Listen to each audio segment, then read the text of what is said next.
Isang testimony po ito na nangyari sa buhay ko. Ang buhay ay basta na lang buhay. Ito po ay isang testimony ko na nangyari sa buhay ko. Nung pong una, ang akala ko, ang Diyos ay salitang bibig lamang. Pagod pag magsisimba, pagandahan ng damit, alas, kakain sa labas. Pero ang katotohanan pala ay hindi. Umabot ako sa point na meron, umabot din sa wala, na halos ay inalis ng Panginoon ang lahat sa akin. Mula sa pinansyal, physical, emosyonal at spiritual. Ang lahat ng problema ay naranasan ko. Halos ang itinira lang ng Diyos sa akin ay saklot ng katawan. Umabot ako sa point na para akong nawawala na sa sarili, nakakaisip na natapusin ang buhay ko. Pero binago ng Diyos. Dumating ako sa isang pagkakataon na nagkaroon ako ng problema. Nakipag-deal ako sa Kanya. Sabi ko, Panginoon, kung talagang buhay ka, mag-uusap tayo. Itong problema kong ito, bibigyan kita ng oras. At pag ito'y pinagkaloob mo sa akin, ang lahat sa buhay ko, ang sarili ko, iaalay ko sa iyo. Lahat ng kalooban mo susundin ko.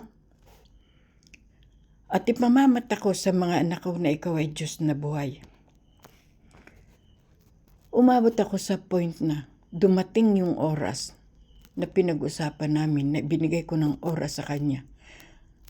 3:00 ng hapon. Sabi ko, Panginoon, ito na ang oras na ating pinag-usapan na hinihingi ko sa iyo. Pagdating ng 3:00 at ang suliranin kong ito ay natapos. Walang hanggang doon ang pananalig hanggang buong buhay ko. Doon ko naramdaman na talaga ang Diyos ay buhay. Yung pinag-usapan namin ng 3:00 ng hapon na hiningi ko, pinagkaloob niya. Pinagkaloob niya. Walang hanggang doon ang tulo ng luha ko. At mula noon, wala akong ginawa kundi ang manalangin, magpakababang loob, at ipaalam sa mga anak ko na ang Diyos ay buhay, kayo ay sumunod dahil siya nag-ayos ng buhay ko. Kaya mga sa sandaling yun, na nung ipagkaloob na niya sa akin, tulo ng tulo ang luha ko. At talaga, sabi ko sa Kanya, Panginoon, totoo ka palang buhay. Kaya ang lahat, pinangangako ko, hanggat ako ay may magagawan tutulong ako sa kapwa ko, papakababang loob ako. Kaya sa mga oras na ito, doon sa mga hindi naniniwala, maniwala kayo at totoong buhay ang Diyos. Dahil naranasan ko, dumating sa buhay ko na kami nag-usap.